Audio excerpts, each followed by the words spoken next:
we'll start. If anyone does log in late, all they'll miss is my preamble, which is fine. I'm going to ask everyone at this point to mute themselves so that we don't have to make that request later on. Welcome back to Navigate, to the second one of our second series, so 2.2.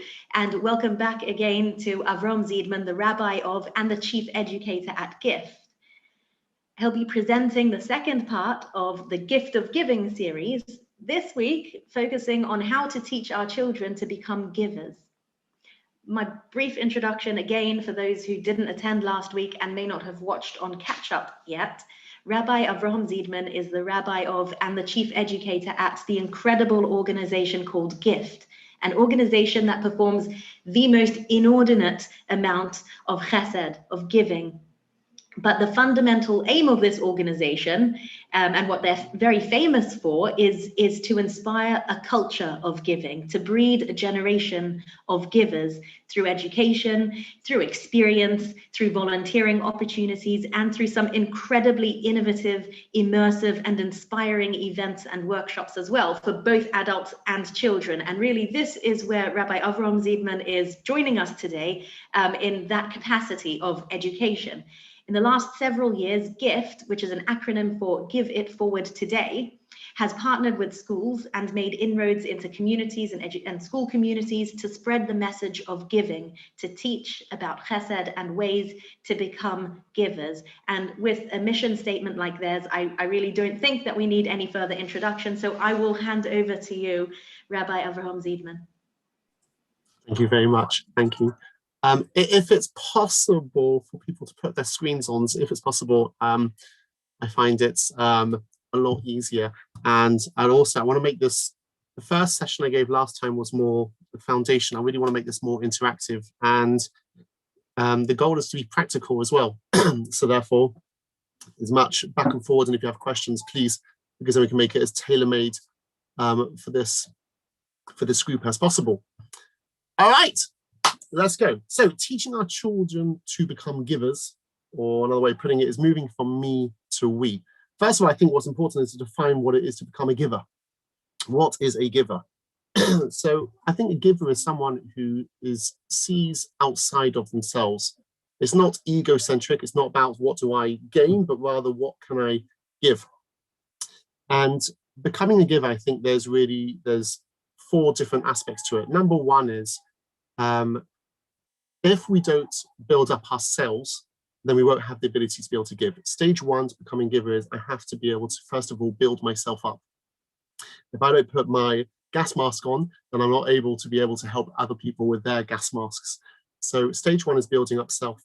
Then when it comes to giving, the classic way of giving that people think about giving is always helping out those who have less, those who are underprivileged, those who are poor, those who are weak. It's always about me and a power of control, helping out those who have less. That's one aspect of giving. However, there's also the aspect of giving as well, about when I give honor and respect, that is also a form of giving, and that we also want to teach to our children, and then also to our peers. So it's not, so to speak, the way I do it with their time, it's not just downwards, helping out those who are less fortunate. It's not only upwards, those who are honor and respect, but it's also with our peers. So that's what we're looking for with our children. How can I be able to make our children be able to have great peer relationships, to be able to help those who have less, and also to give honor and respect? All right, so let's start off with your child is born. Children, babies are natural born takers. They are utterly, utterly selfish, egocentric, selfish. However, that is perfectly fine, and it's natural and it's healthy. A child is meant to be totally, utterly focused on itself. It doesn't care about the parents whatsoever. Parents, what are parents? Oh, you mean the 2 slaves, hopefully, who are there to be able to look after me for whatever my needs I possibly have. It's building a sense of me. At this stage, there is no way a child is able to see outside of themselves, which is perfectly fine. And it's also, as I was saying, it's healthy. Because when we show a child that any desires you have, anytime you need something, you have it. Don't ever worry. A child doesn't worry about where their next meal is coming from. They have comfort knowing that I will always be getting my food. I'll always be able to get love.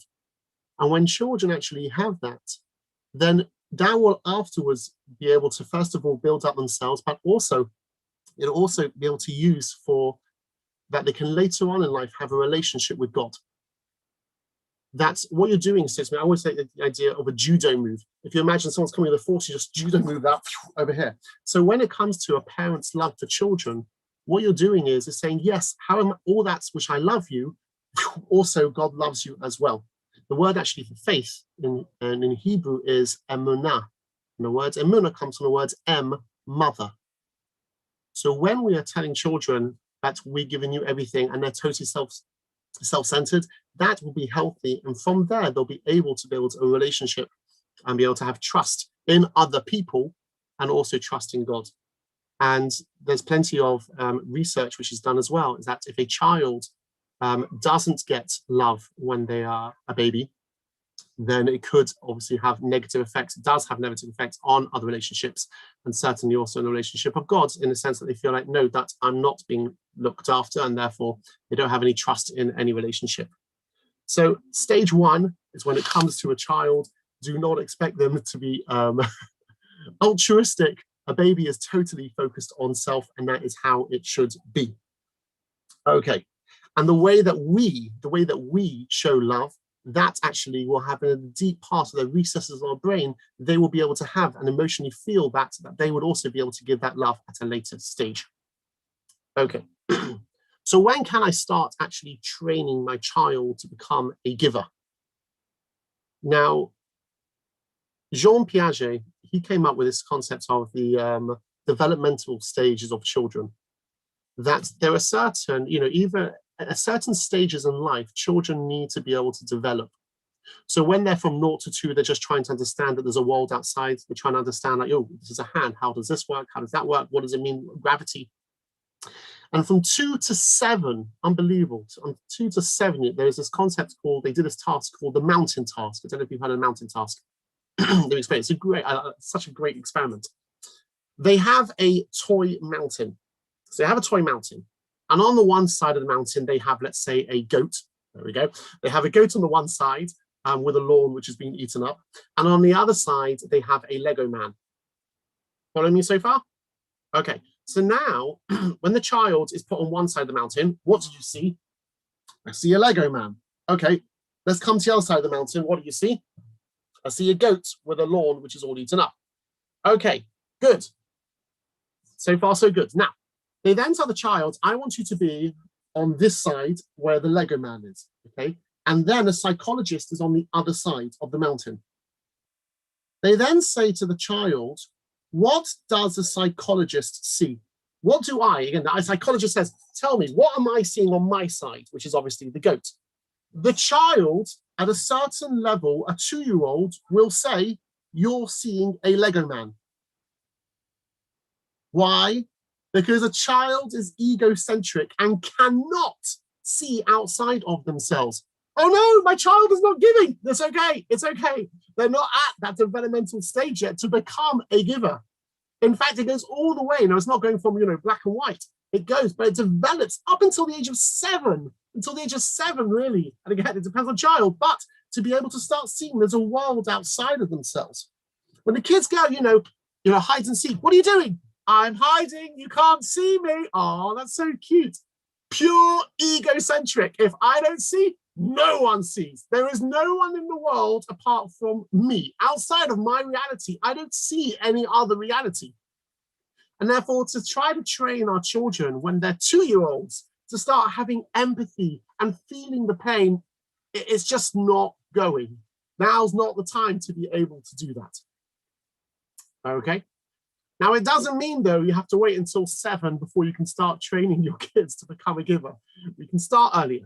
But let's look at these. I want to divide it up almost by looking at, let's look at self. Then I guess we're going to look at the ages of, let's say, 2 to 4, and then maybe like 5 to 9, and then 9 to tweens, and then tweens to teens. All right, so we're going to divide it up. Let's start off with self. Before we start getting our kids and start focusing on, are my kids givers? Are they really seeing outside themselves? Are they really helping other people? Really, the first stage is we have to be honest with ourselves and ask, what is my attitude? What is my view? vis-a-vis giving. We're made up of a body and a soul. As far as the body is concerned, every time that you give, you are a loser. Anytime that you have something and you're giving it away, then you just lost something. The body, the animalistic side of ourselves, does not enjoy being able to give. I will give something if I get something more in return. There we go. But that's not considered really giving. It's just a means to be able to get what you need. We mentioned that last time. The other side of a person is a soul. And from the soul realizes that every time that I develop myself and I become a giver, I am growing. So there's the body way of looking at giving and the soul. And we have to ask ourselves honestly is what's my own opinions, again, emotionally, not intellectually, what is my attitude towards giving? When I see giving, do I see this as something which is great? Do I feel like I'm growing, or do I feel like I'm putting myself out when I'm doing it? And therefore, certainly we can't expect more from our children than we see from ourselves. And the way we view that, always, it will just filter down. And the kids, even if they don't openly see it, they will always be able to actually sense the way our attitudes are towards it. So how can we develop ourselves to become givers? So I think there's two aspects which might help us towards becoming a giver. And I think one aspect is the power of empathy. The more I have the ability to identify with the recipients, the easier I find it is to be able to give. True altruism, where I have no idea who the person is, it's just something written on paper, apparently someone needs help, and I don't experience it, I don't feel their emotions. To be purely altruistic is not an easy thing to be able to do. And therefore, if I was to use empathy, the power of empathy and emotions, and then I put myself in their shoes and I feel their pain or I feel their pleasure were I to help them, then that is a great means for myself to be able to start giving. That I think is number one.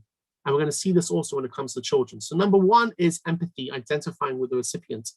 The second thing is, the more I put myself into this gift, then the more I'm invested in it, then the better I act, and the more I want to be able to give, and the greater it feels to be able to give.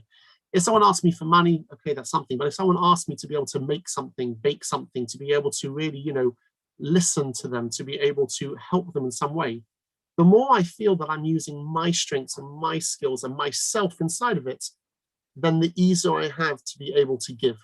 And we're going to see that with children as well. So the two things are, again, there's many other things, but I think two things we can focus on is really empathy and putting yourself into the gift. Okay, that's with self. I realize that I talked for a long time without any break. So before we get into now looking at the children, is there any questions on what I said so far?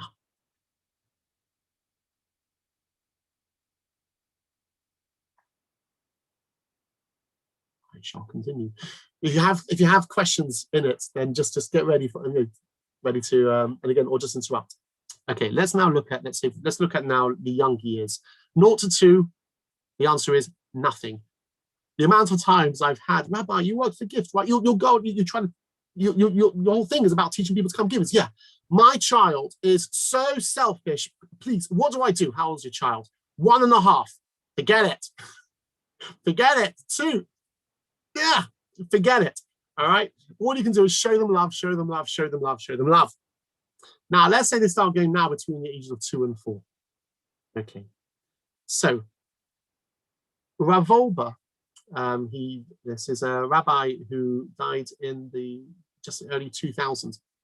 And he wrote a book called Zoreo Binyan, Planting and Building, which is all an incredible book about parenting, incredible. And what he said inside this book is that, or his whole methodology is that there is 2 forms of parenting. Ideally, with parenting, we want to be able to drip, teach values. And we want it to become like an organic values that are implanted inside our children that develop.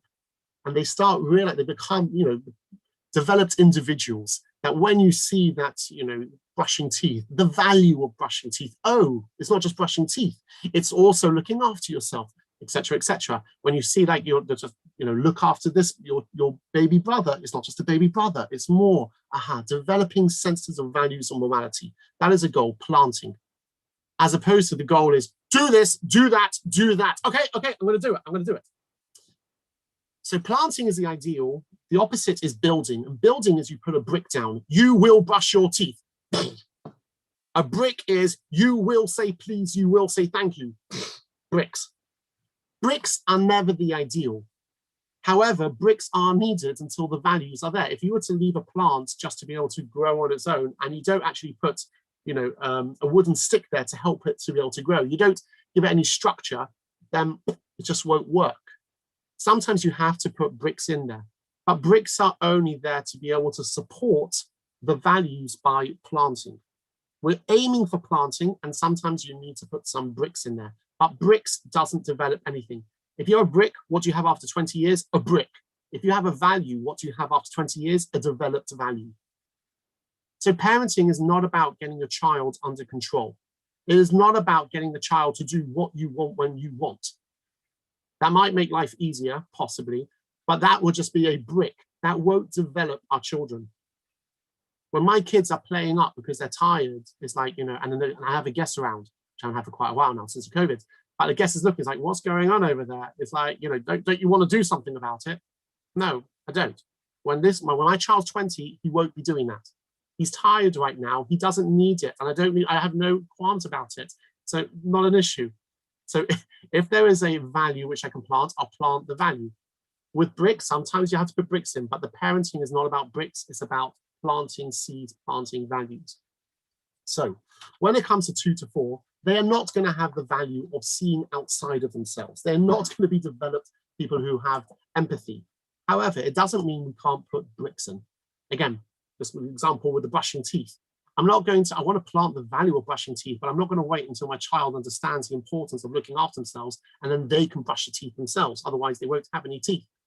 And therefore, I will put a brick in. No, we have to brush teeth tonight. That is a brick. We're doing it with the hope that they also will get the values as well. So from 2 to 4, we can put bricks in. And the bricks can be that there's certain ground rules. We have to share. We cannot snatch. Will they understand why? No. But still, just through constant habits, they will get the idea is you cannot snatch. You have to be able to share. You have to be able to take turns. You can't hit and you can't punch. So we can start doing that at age 2 and 4, but realize it's a brick. It's too young for the values. Okay. Other things we can also do, this is less of a brick, but more of just putting a little seed in there, is giving praise. Anytime a child does something, even if it is a brick, you throw on the praise. And the more praise, the better it is. And then they feel a nice, warm, fuzzy glow when they're doing the right thing. And we want them to associate doing the right thing and giving with this warm, fuzzy glow. Also, what I'll say now might be counterintuitive. It's very important to 2 to 4-year-olds and onwards that they own things, that they have ownership over things. If a parent always says, if a child has been given a toy train, and then the parent says, share it. No, share it. No, if you don't share it, I'm taking away from you.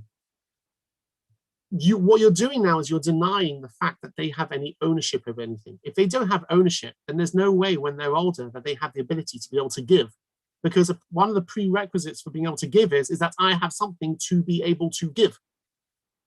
And therefore, I don't think it's a healthy thing for parents to be able to say, if you don't share, I'm taking away. What you're showing is child, you have no control over anything. You don't own anything. So again, when it comes to my parenting, it took me a while to get over this, but I don't care what people think. If someone sees, like your child, can you share? I think my child once, so we had a whole load of sweets, and then the parent, and I think different circumstances, do you want to share? No. Your child doesn't want to share. Okay, he doesn't want to share. What? Shouldn't he share? Probably, but he's not at the mental stage yet to be able to share. We'll take it away from him and teach him what, therefore, that you own nothing.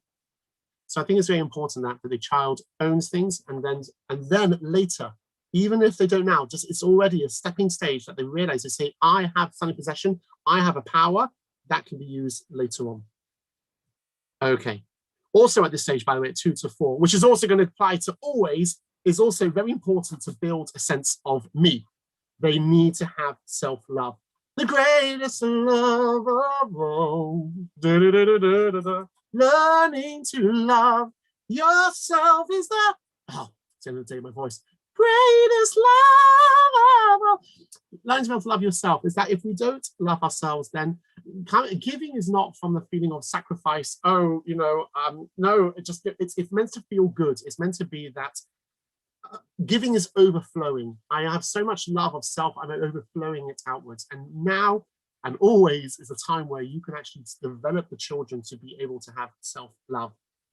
How do we show that as well? That we need to make sure we have that in ourselves. So they will see that by the way we respect ourselves. If kids see that when we're like we lost the house keys and we're saying, oh, I'm such an idiot, oh, I'm so stupid, what do I do with this? Oh, and if they see you doing that, then they will know it's okay to be able to knock themselves. They have to be, so it's important that they see how much you love yourself, how much you give yourself compliments, and how you are also forgiving when you make mistakes. Then they will. If they see that every time you make a mistake that you beat yourself up, then they will say, oh, that's obviously the right thing to do. If you spill something, it's like, okay, not like, how can I do that? Because then they'll see that within inside themselves as well. And also knowing that you believe in them as well. Okay. And there's also other things as well on that, but let's just go with that. Okay, that is, let's say, stage 2 to 4. Any questions? Maybe one's children are older. All right, let's move further up. Okay, let's go more on to now like 5 to 9. Again, these are not exact. Wait 1 minute. Happy birthday to you. Wait, and to the next section. Okay, it's as they're developing. Okay. When we're going to 5 to 9, we can now start dealing with seeds. And they can start learning this concept about giving. An amazing way of planting seeds is storybooks. And you can do the same story over and over and over again. You just change the name of the place, you change the name of the names of the people, and you change it from giving a car to a sandwich or something. Make sure that the stories are removed from them. Not if your kid's Johnny. Once upon a time, Johnny gave to his little brother, right? So you want to keep it just one step removed. Once there was a little bear in the woods, and all of a sudden they won't know that you're talking about them. Just change 1 or 2 details slightly, and all of a sudden it's like, oh, okay, fine. And they can therefore, if they know you're giving them, you're trying to tell them something, it won't go. So if you just keep it just 1 or 2 steps removed, again, the older they get, then 3 or 4 steps removed, then they can hear the story. And the story has to be about someone who gave and they felt like a hero, and everyone thought they were a hero. What you do not ever want to be putting into your house is the giving tree. If you know the story, the giving tree, okay, it's terrible. Looking up giving tree, what's a giving tree? The story of the giving tree, written by, I forgot what his name is, an Israeli. The giving tree is about a tree, and it's a child, and the giving tree gives the child apples. And then when the child says, just takes them. And then when the child gets older, says, I don't want apples anymore. I want to build a house. You got any sticks for me? Certainly. And the tree gave sticks. And then when the child got older, again, he's an adult now, he got older, he says, I need the giving trees. Oh, well done, happy. Sorry, I'm tripping over myself. Then the giving tree said, I'm so glad to see you. Do you want to play together? No, I'm too busy to play. I need some wood for a house. Oh, okay, sure. And then the giving tree gives away its wood. And in the end, it's just a stump. It's lost everything. Who wants to be a giver? No, thank you. Okay.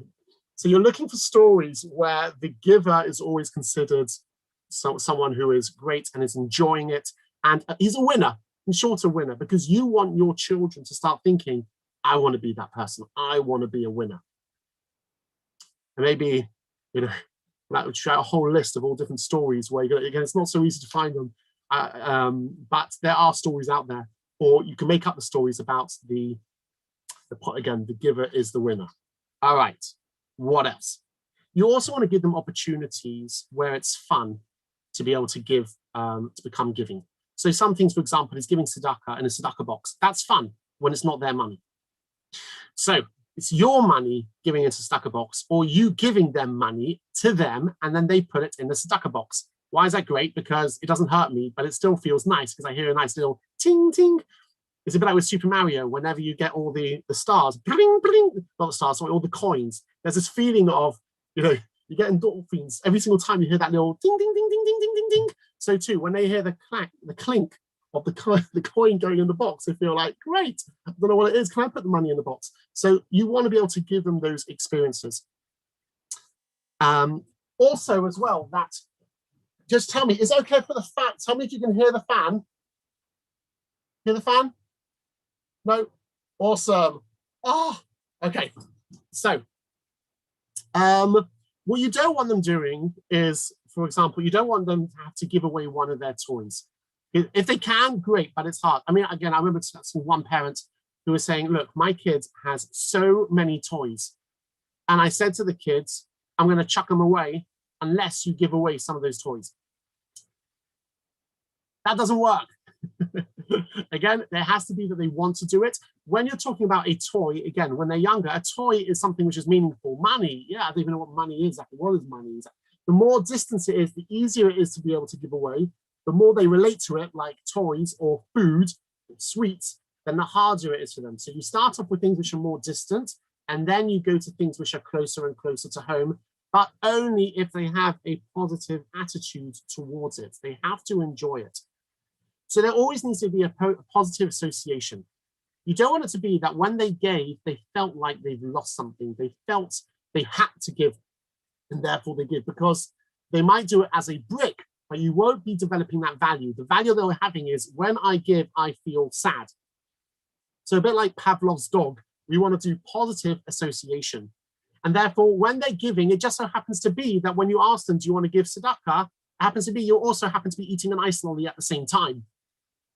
It happens to be that when you're out and having a great time, that's when also you said, oh, let's buy something for auntie someone who would really like that gift. So it's not necessarily even rewards for what they're doing, but every time they're giving, it always happens to be that it's sunny outside, or there's a glow, or there's happens to be chocolate chips which are flying from the sky, just like, oh, it's a bit like when you see them playing as well. It's not, well done, you were playing well, here's a chocolate chip. Here's a prize. It's more that when they're playing with siblings nicely, just happens to be mummy for some reason, or daddy just goes, here's some chocolate chips, great. But they don't, so again, it's just an association. Every time I give, there's always positivity there. That's it to be able to develop it. Once again, also praise. Keep on the praise. Now, praise might not be good enough because you know what? Chocolate chips is better than praise. But we've got the chocolate chips.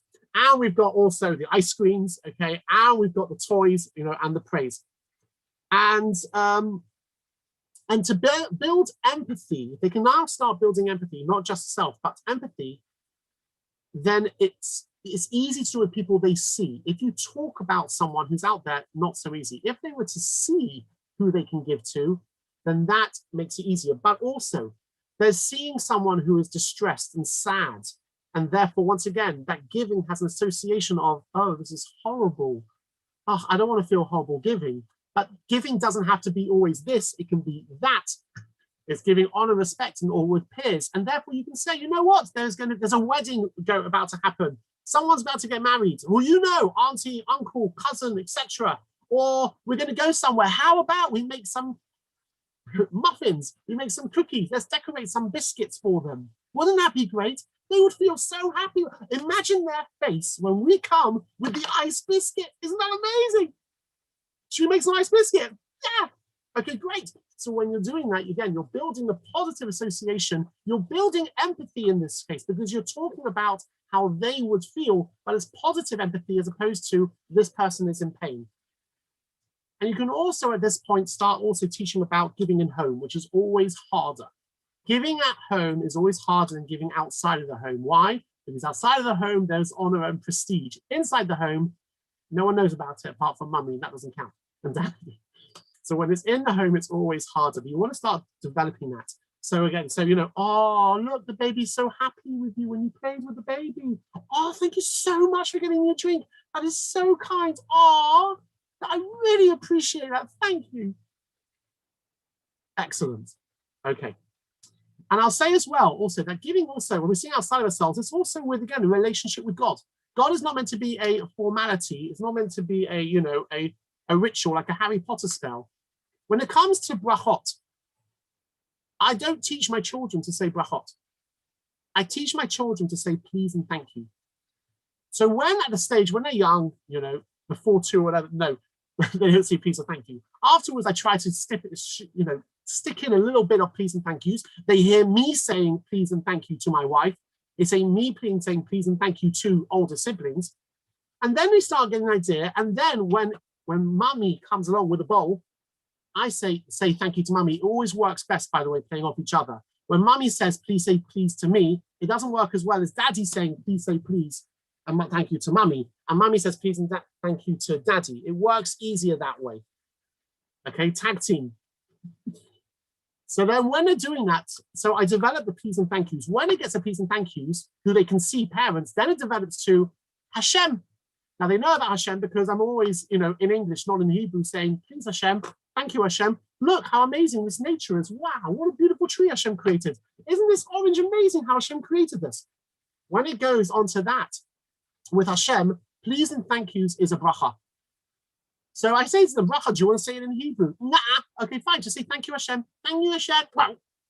That develops into, do you want to try to say it in Hebrew? Borei peri ha'etz. Oh, and then the bracha when they're older is a please and a thank you, not say the bracha. So my kids also, they start saying brachot a lot later than other kids.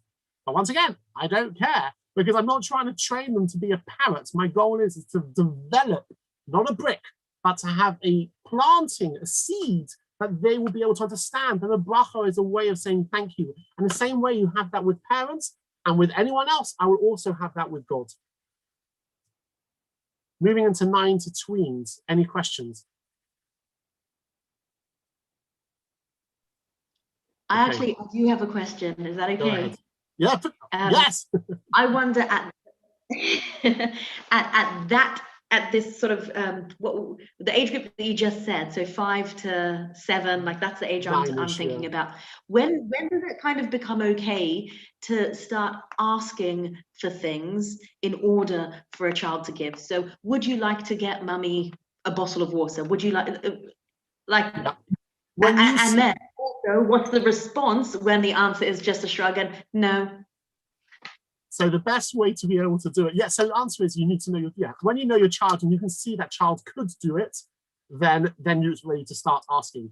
It's best to only ask in a time when you know they're going to do it.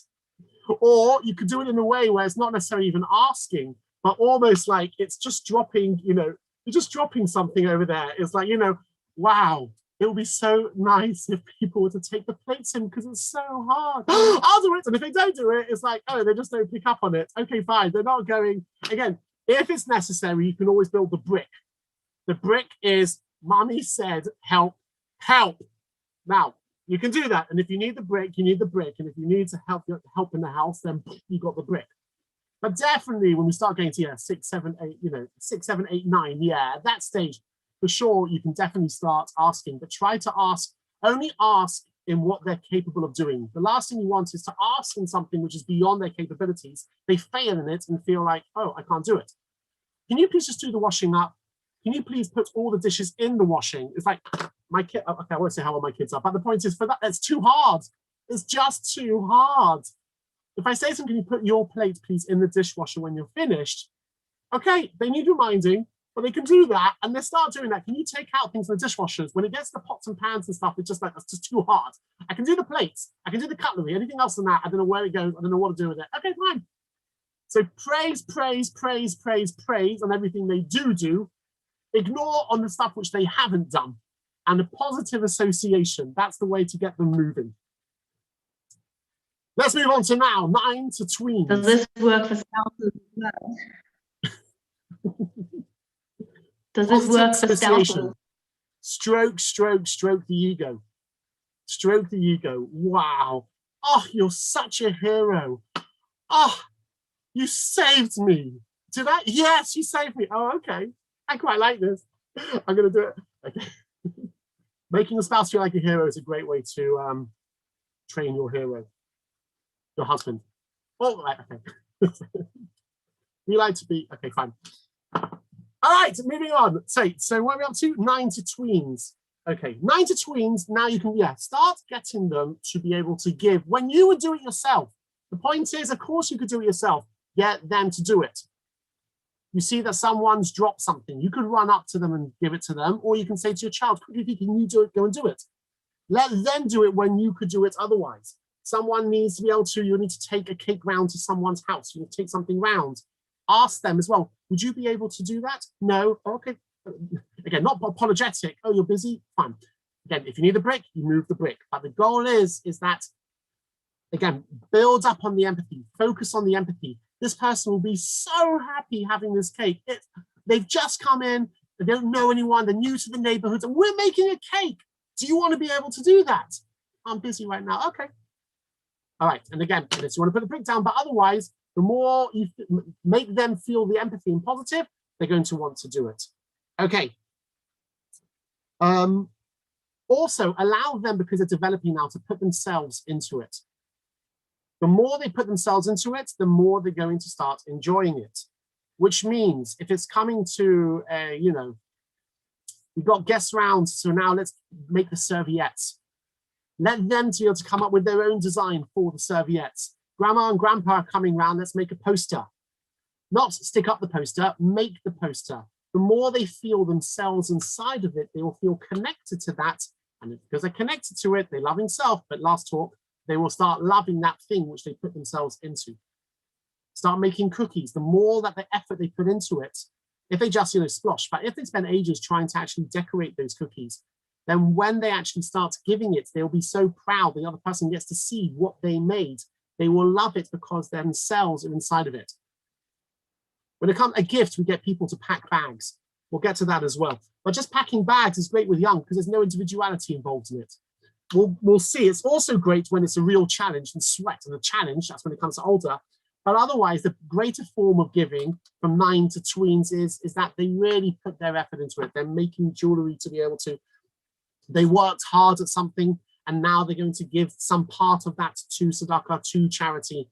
You get one of the boys who's been able to play football and now say, right, do you want to teach your football skills to your little brother, to someone else, etc., etc. Okay. Also, as opposed to as opposed to beforehand where all giving was associated with positivity continuously, well done, here's a lollipop. Actually, I'm against lollipops, to be bad for your teeth, is sweet. Anyway, but when it comes to the tweens, you want to sometimes there's positivity associated with it. Again, you can always do the sprinklings, always the love, always the fluffy glow, but not every single time that they're giving, you're giving them something tangible back. You can now sometimes yes, sometimes not. There's positivity and you make up for the tangible with praise, but you want to try to get them away from always having to have a tangible something once they have given, to move away from that. I think, by the way, when it comes to schools, unfortunately, or charity campaigns, they've lost a great opportunity.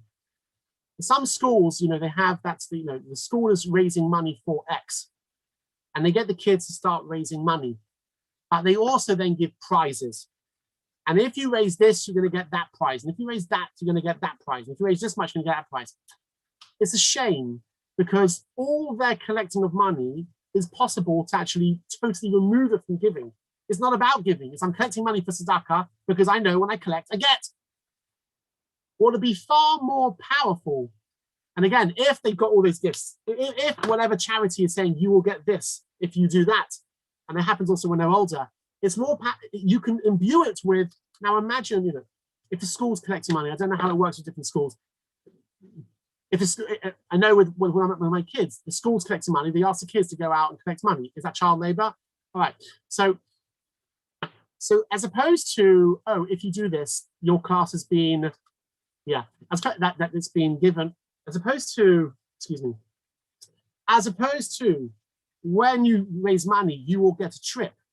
It should be, do you know how hard your head teacher's working to be able to actually make sure that you have an education? I saw that head teacher and was so stressed and had to think about how can I pay for this bill? How can I pay for that bill?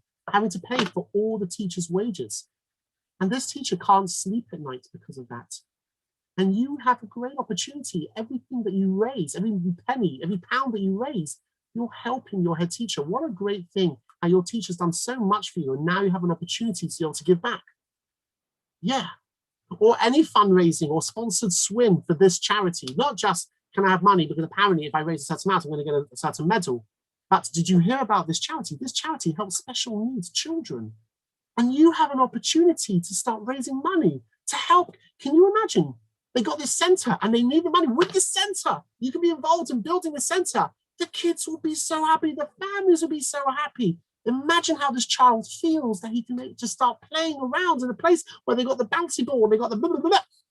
When you're doing that, you're converting it from the business model to converting it to that, no, you're building empathy with them. And then those acts of raising money will be an act of empathy and building the empathy and planting seeds. I think at this age as well, you can start also building the spiritual dimension. Not only am I proud of you, I'm so proud of what you did. And again, say the detail of what the proudness was, not just general proud, the detail of what you did. Again, also with proud is not for the strengths that you've got. The point is that you used your strengths for something good. And I'm not thanking you, you're so clever.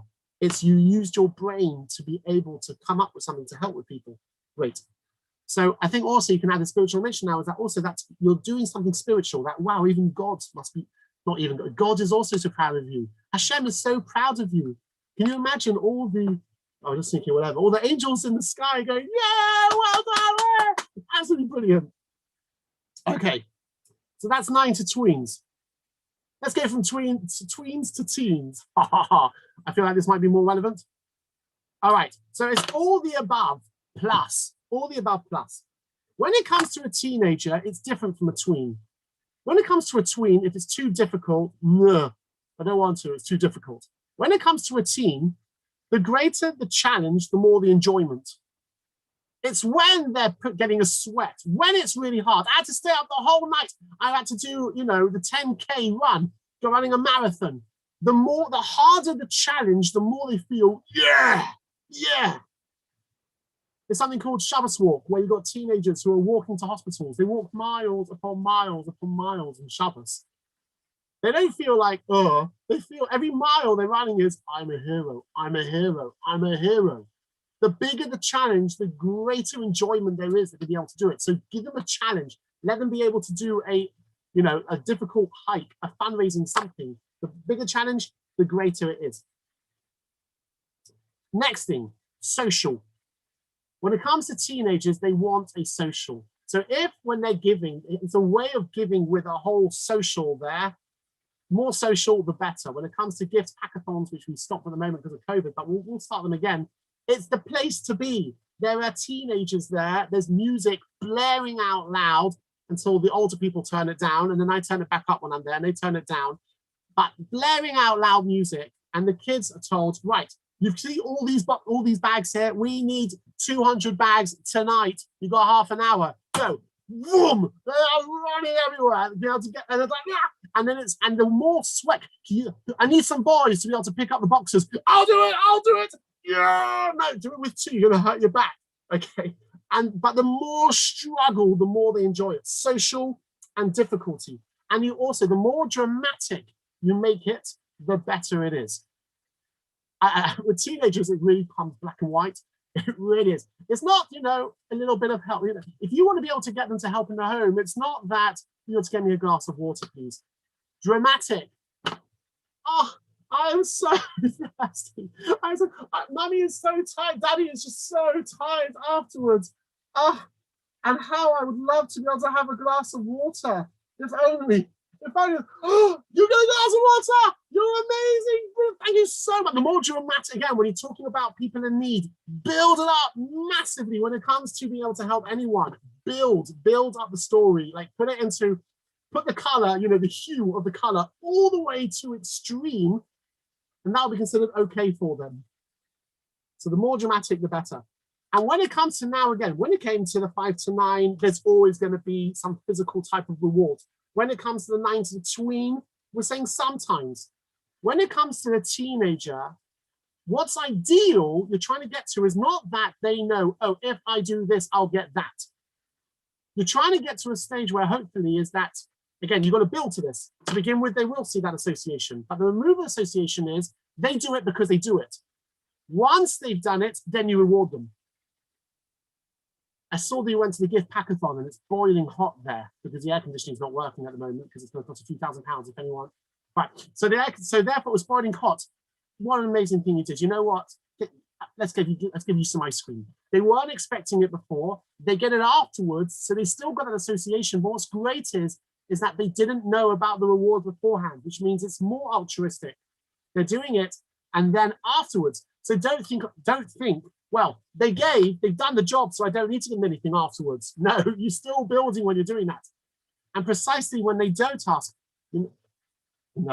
someone said, that's an example. Oh, mummy, someone wants me to go out with them and I don't really want to. Do you know they don't have many friends? Do you know that they really value your friendship? And you have the ability to be able to make them happy when no one else is. I don't know if they know no one else inside the school. If you were to be able to spend some time with them, you have no idea what that will do for their ego, what they'll do to be able to build them up. Okay. Afterwards, pile it on. Not, oh, and this is a reward for that. It's more, I see that today was hard for you. Here, let's go out. Let's have a pizza. Let's go and have some food. Let's go have something. Treat yourself to something. As opposed to, you did that, reward. But rather, I see that you'd had less time because you did that. So therefore, let me help you with your time with this or that, etc. Also at this age as well, when they are ready, if you are able to empower them to be able to run a project. If they can come up with a project and empower them with a project, they might not be doing it as well as you could do it. They won't be doing it as well as you can be doing it. And if there's a way to empower them, then it becomes theirs. They're putting themselves into it more, and therefore they'll enjoy it that much more. A higher level than this, if we can get to this, is then starting to give when there's no empathy. Altruism is not about empathy. Altruism is giving because I'm giving. Empathy is a means to help me towards my altruism. But if you can start developing them to be able to start seeing people outside of their world, people they don't associate themselves with, but just the idea, and this starts becoming more of a holy experience, that development, self-development, that you want to become someone who is a giving person. I don't feel the empathy, but the point is look how much of a giving person you have become. And once again, not praising them for their skills, but praising them for who would they become, development of self, that will be altruism. And don't be disheartened if you realize that all they're giving is outside of the home. You know, as a teenager, can you please help me? I can't because I'm packing bags for gifts. Right, okay. It's like, can you help me with it? I can't. My friend asked, there's a car washing thing to raise money for people in need. I can't help you, sorry, I need to be able to do that. Once again, because at home, it's harder. So you have to realize when they're helping outside, that's a stepping stone to be able to help inside. Helping at home is close to altruism, because once again, you don't get the honor and the feeling, yeah, you know me, it doesn't really have as much effect, but you're trying to be able to develop into that. Yep, okie dokie, questions? Any questions? I have a question, but I don't want to be the only person who's asking questions. So if anyone else has a question, please go first. Okay, I'm going to go ahead. That last point that you said about it being essential also for them to be able to prioritize and not do the helping outside of the home or the giving outside of the home and not inside the home. It's just an observation, but I feel that many of us, and I'm using myself as an example, are wonderful at sometimes prioritizing out of the home and giving to people out of the home and letting things fall within the home or within our immediate sphere of influence, within our families, by saying, you know, well, I'm just doing this or preparing this for whatever, or, you know, you're going to have to sit there, I don't know, on a screen or reading a book or entertaining yourself because I'm cooking for Shabbos because we now have guests or something. Like, not, you know, like, but telling them that the priority is now people outside of the home. And I wonder if that's how problematic that is, and how we can be more, when I say we, I mean me, more aware of that. Yeah, I mean, for example, I mean, when I was in yeshiva and I was invited to a house, I never had any issues with helping clear the table whatsoever. At home, yeah. And the point is as well, yeah, when you are helping outside of the home, then there is a feeling of, again, you can get on inside the home, they know who I am. They know who I am. Outside of the home, people don't, and therefore I can act as a great person. So giving outside is always easy. And parenting as well, by the way, I use it for myself. If ever I'm home, it's always easier to have a Shabbos guest, at least one Shabbos guest with parenting. For some reason, that the kids, they behave better when there's a guest there. I behave better when there's a guest there, because when there's something outside of these four walls, then there is an element of, not altruism, it's more putting on a show. We have to appreciate that that is a stepping stone towards the ultimate, which is when it's not outside of the home. And I mean, this is one of my big things as far as with gifts, is that how do we evaluate a giver? How do we see how successful we are? And I don't think it's actually how people go out, it's how do people treat each other in the home. Rav Wolbe, the same Rav Wolbe who said about Zeraya Binyan, this about planting and building, he says that the whole of, there's two parts of the Torah. There's between people, ben adam l'chavero, and between man and people and God, ben adam l'makom. He says the whole of your ben adam l'chavero, all of your, the way you treat other people, all of that is judged how you treat your spouse in the home. He says that is the main thing. That is your level of what you are as far as how good you are with people. The rest is extra, but that is your major thing. Why? In the home, when there's no one else around, that is when you're a true self. And therefore it's hard, but we have to realize that that is the goal. And the kids should also realize that. And now one way of doing that is by us showing that ourselves. The kids will be able to notice how we treat a guest versus how we treat our spouse. They will be there at the table. The way we treat the spouse and the way that we show, oh, let me help my spouse, they will very much see inside the home, oh, that's where giving is. And if they get to hear that, oh, we got lots of guests, but 1 minute the other spouse says, I'm not able, I'm tired. When they see how you prioritize the home, then they also will start realizing that themselves. But we have to be honest and realize as well that it's a lot harder. There's something called, so this is chesed, giving, but it's something called chesed shel emes, a true giving. The example giving for the true giving is burying someone. Why? Because they're dead and they won't be able to thank you. Happens to be that it's not always by, I actually got a job. I used to work for United Synagogue, and when I did burials, I was always the last one there, just to be able to, I think quite morbid now. I was the last one there, always making sure that the person was buried. I got a job because of that. Someone said, yeah, Rabbi, we saw you were the last ones there. And therefore we want to be able to give you this job. So that's not called a chesed shel emes. That's actually not a true chesed, because people are seeing that. The true one is that no one gets to see it at all, apart from someone's dead. They're not going to thank you because they're dead. That is a true way of giving, but we need to build ourselves there. In fact, Rabbi Dessler, we know Dessler, he created Gateshead. I talked about him last time in the last talk. He comes up with something called he has an idea about concentric circles. We want to change the world. And we think that's a great Kiddush Hashem. That's a great sanctifying of God's name to be able to change the world. You know what's even better than changing the world? Just changing your country. Better than your country? Just changing your neighborhood. You know what's better than changing a neighborhood? Changing just your home. You know what's better than changing your home? Yourself, which is very interesting. Therefore, someone's making this huge amount of noise affecting the entire world. It's better if you start working on yourself. Why? Because there's no one else around. It's more earnest. It's more honest. It's more true. But you know what? Then he says, you know what's better than just working on yourself? Being able to affect your family. Better than your family? Then also your neighborhood, your community. Outside of that, then your country and your world. So it's very interesting. So it starts off with, okay, making the big noise. This is better, better, better, better, better, better. I hope people got videos, otherwise I have no idea what I'm talking about. And then what's better than this? Better, better, better, better, better, which means it becomes more altruistic because less glamour, more altruistic, more altruistic, more altruistic. What's better than this? that you have such love and you're giving so much, I have to overflow, then it goes outwards, outwards, outwards, outwards. So therefore, what's better than being able to help out in public? Being able to help out in the home.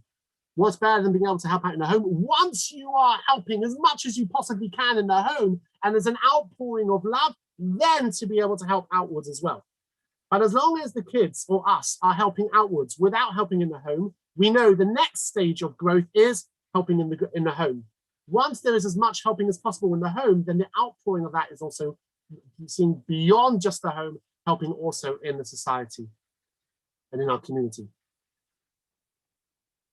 Okay, I think now I'd love to be able to have some interactions. If there are any questions, any comments, any, let's now open it up, please.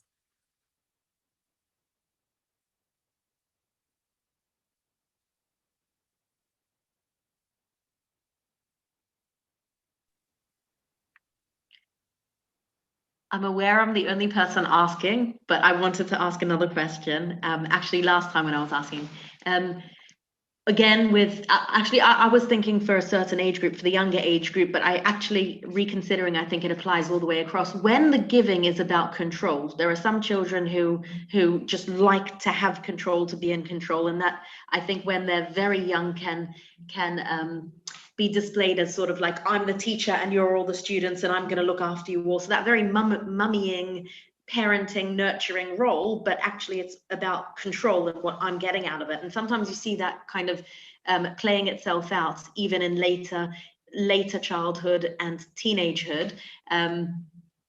How is that harnessed? Because if it's always about control, like I'm the boss and I'll divvy out the sweets and I'm giving because I'm sort of in a better position, I wonder how that can be taught or reversed or channeled.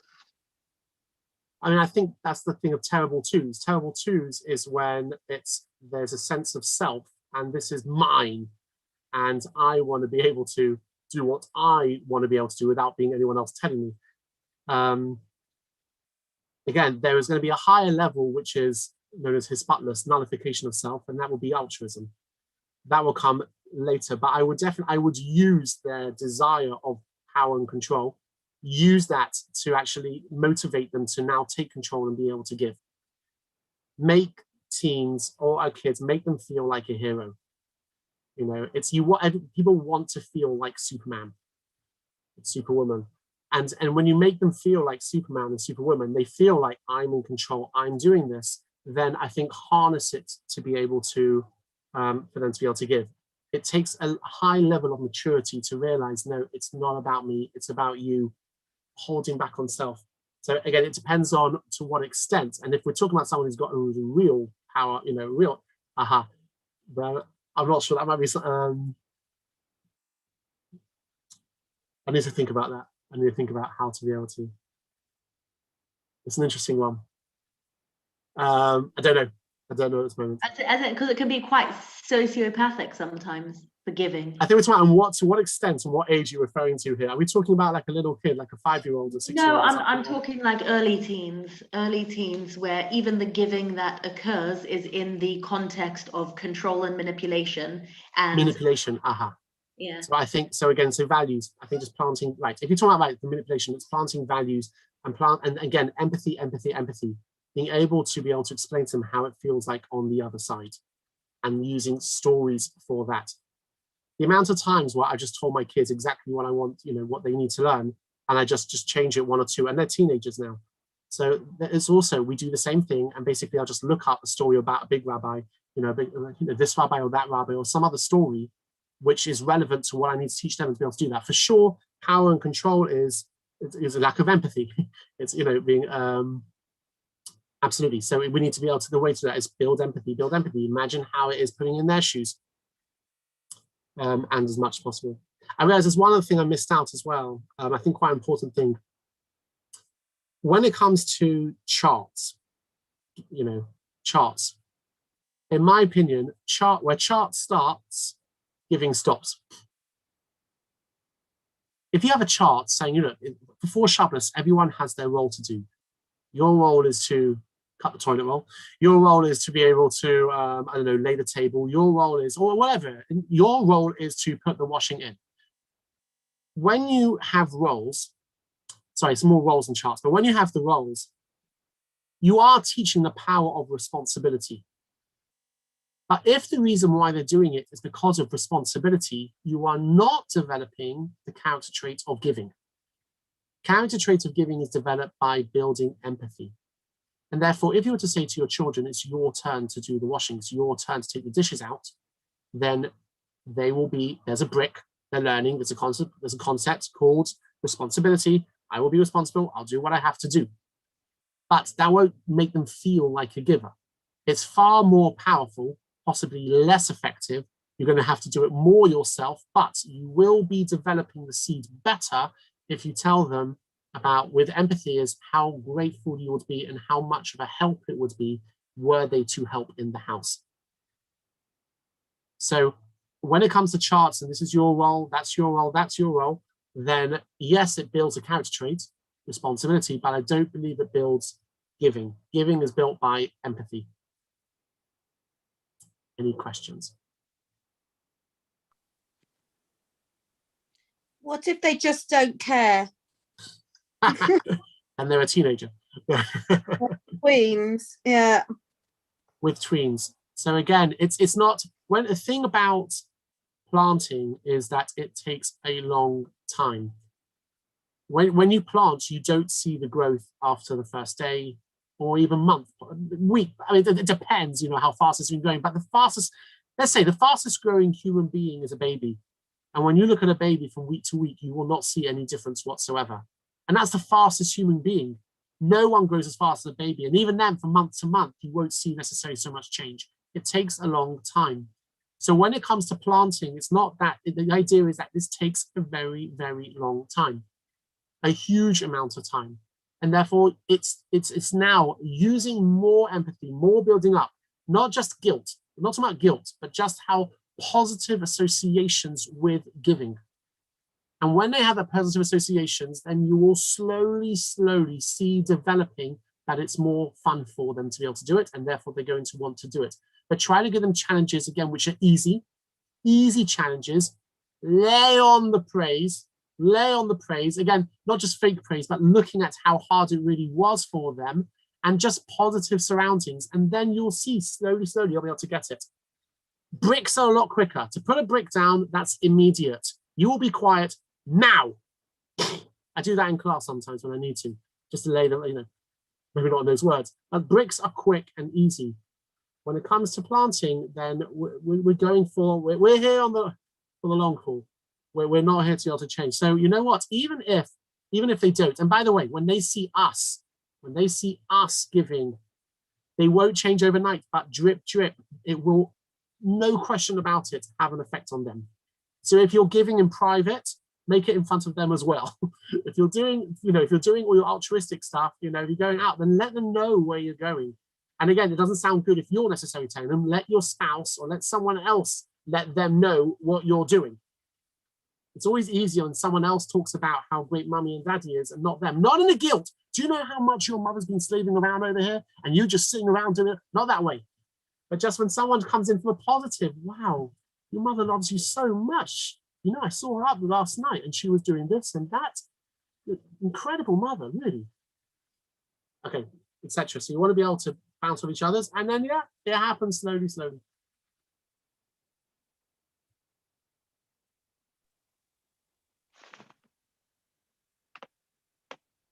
Let me just see this text.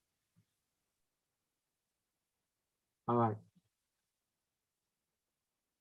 Let me just read it out, just I'm not sure if it's going to be on YouTube. So giving through the action of caring for those who are ill, for example, grandparents who is dying, this is a tricky one. I partly became a doctor through learning to care for my sick relatives. Even at a very young age, this gave me the empathy to work the way I do. I want to instill the same in my child, but how do I also protect her from the pain of losing someone? Wow, what a great question. I wish my wife was here. My wife is the parenting guru. She truly is. First of all, that's incredible.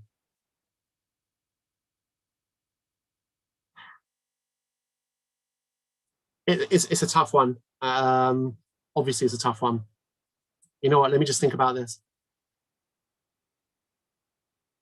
No, I totally understand that. The point is giving can cause pain and loss, and that can be very painful. And therefore you don't want to have that negative association.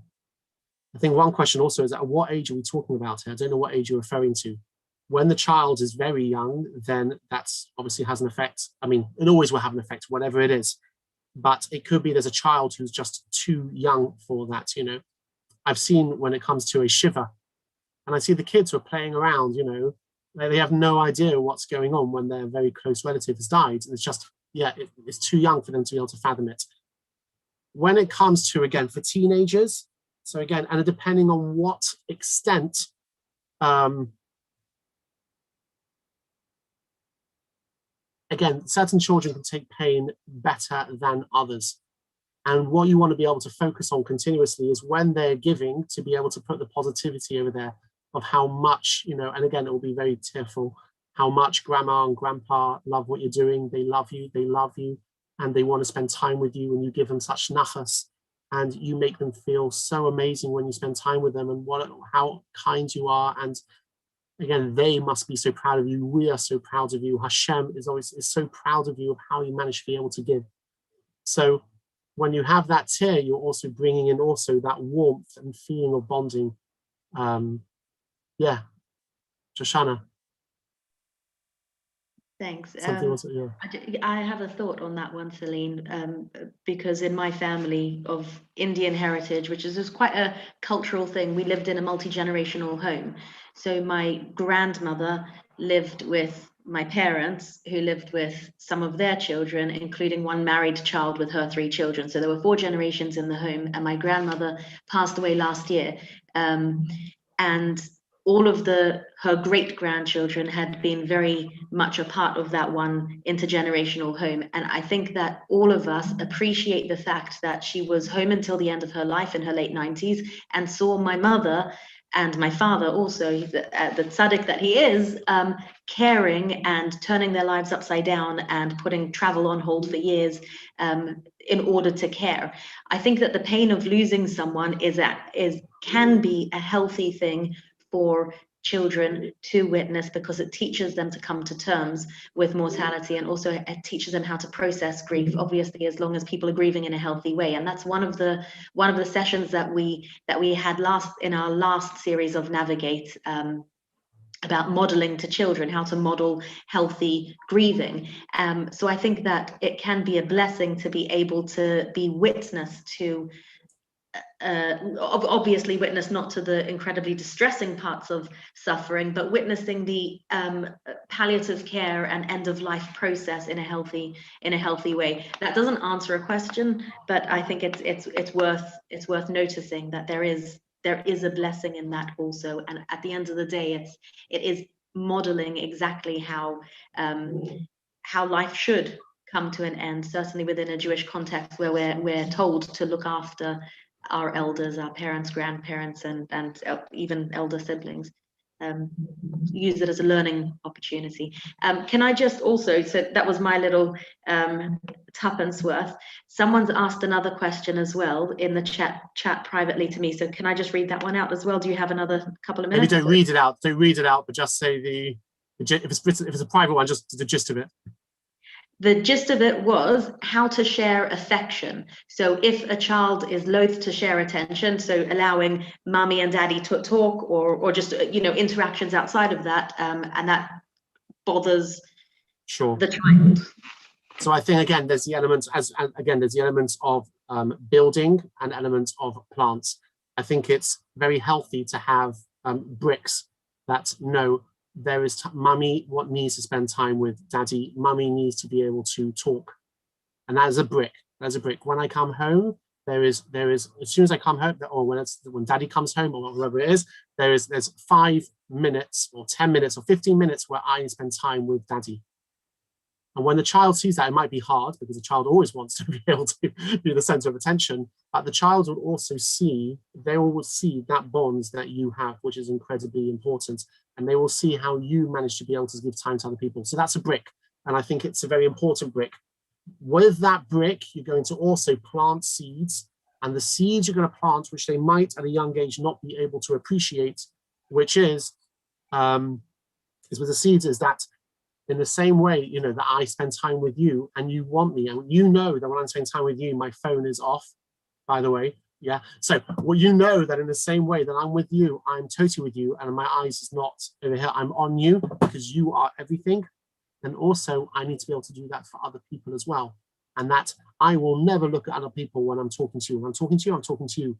I also need time to be able to spend them because they also need my time. It's also very important that I also look after these people. So again, you're building that. So your turn, now my turn.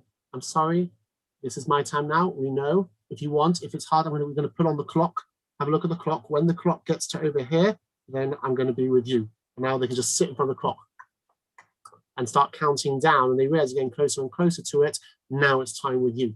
But if that's, I think, very healthy to have a brick in there. And again, bricks are there, but then we're trying to build this concept of, in the same way that when I'm focused on you, I'm focused on you. I also need to be able to focus on other people, siblings as well.